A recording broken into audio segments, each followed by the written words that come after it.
স্বাগত ডিবিসি সংবাদে আপনাদের সাথে আছে রেদওয়ান আহমেদ। চরমপন্থা ও ধর্মীয় উগ্র মতবাদ মাথাচাড়া দিলে গণতন্ত্রের কবর রচনা হবে বলে সতর্ক করেছেন বিএনপির ভারপ্রাপ্ত চেয়ারম্যান তারেক রহমান। বলেন, কয়েকজন উপদেষ্টা সহ দু একটি রাজনৈতিক দল নির্বাচন ইস্যুতে ভিন্ন সুরে কথা বলছে, যার ফলে ফ্যাসিস্টদের ফেরার শঙ্কা দেখা দিয়েছে। রাজনৈতিক নেতাদের সম্মানে বিএনপির ইফতার আয়োজনে এসব কথা বলেন তারেক রহমান। এ সময় জাতীয় ঐক্য ধরে রাখার আহ্বান জানান বিভিন্ন দলের নেতারা। রাজনৈতিক দলের নেতাদের সম্মানে বিএনপির ইফতার মাহফিল, এতে যোগ দেন জামাত, এনসিপি, নাগরিক ঐক্য সহ বিভিন্ন দলের নেতারা। ইফতারের আগে সংক্ষিপ্ত বক্তব্য রাখেন বিভিন্ন দলের নেতারা। আহ্বান জানান যে কোনো মূল্যে ঐক্য ধরে রাখার। বাংলাদেশের স্বাধীনতা এবং সার্বভৌমত্ব, এখানে কোনো আপোষ হবে না। একটি টেকসই গণতন্ত্র, সাস্টেনেবল ডেমোক্রেসি, এখানেও আমাদের কোনো সৌজন্য দেখানোর কোনো সুযোগ নেই। সংস্কার যা আমাদের জন্য এখন প্রয়োজন সেটা করতে হবে।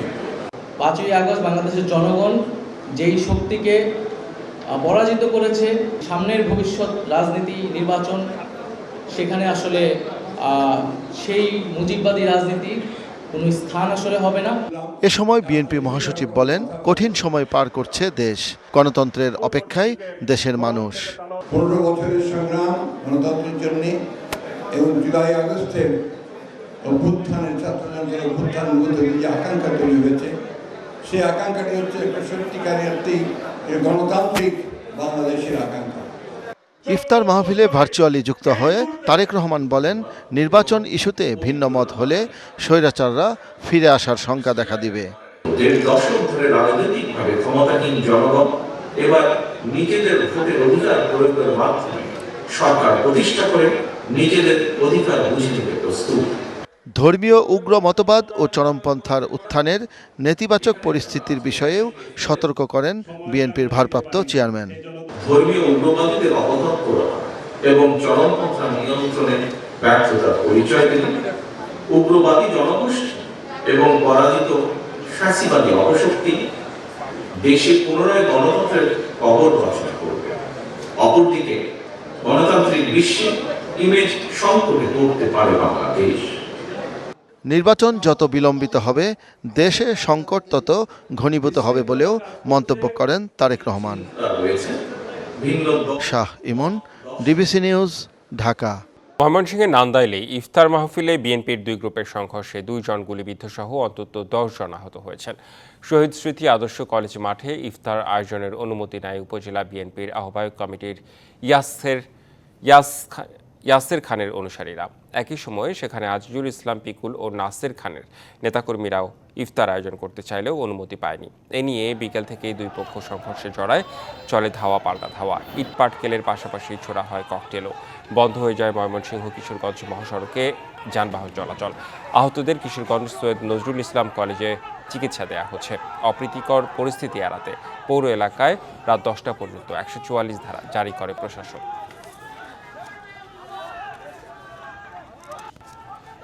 যারা ইফতার মাহফিলের অনুমতি পেয়েছিল, তারা ইফতার মাহফিল করতে আসলে তারা হয়তো একটা মিছিল করেছে, করে ইফতার মাহফিলের জন্য ভিতরে প্রবেশ করতে গেলে তার যে অপোনেন্ট পার্টি আছে, সেই অপোনেন্ট পার্টি লোকজন তাদের পরে হামলা করেছে এবং হামলা ধাওয়া পাল্টাটাও দুই পক্ষে হয়েছে। যখন সিচুয়েশন আন্ডার কন্ট্রোল ছিল না, তখন হচ্ছে ইউনো মদে সেখানে 144 জারি করেছে। আইনের শাসন প্রতিষ্ঠায় সবার আগে নির্বাচন প্রক্রিয়ার সংস্কার প্রয়োজন বলে মন্তব্য করেছেন জামায়াতের আমির ডাক্তার শফিকুর রহমান। ন্যায় বিচার প্রতিষ্ঠায় আইনজীবীদের স্বচ্ছতার সাথে কাজ করারও আহ্বান জানান তিনি। সুপ্রিম কোর্ট বার মিলনায়তনে বাংলাদেশ লয়ার্স কাউন্সিল আয়োজিত ইফতারের যোগ দিয়ে তিনি এ আহ্বান জানান।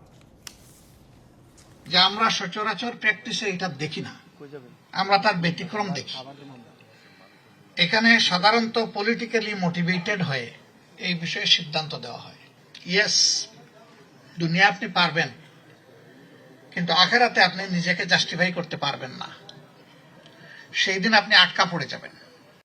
যশোরে 4 বছরের শিশুকে ধর্ষণ চেষ্টায় অভিযুক্তকে পুলিশের কাছে থেকে ছিনিয়ে পেটানোর চেষ্টা করে একদল বিক্ষুব্ধ শিক্ষার্থী।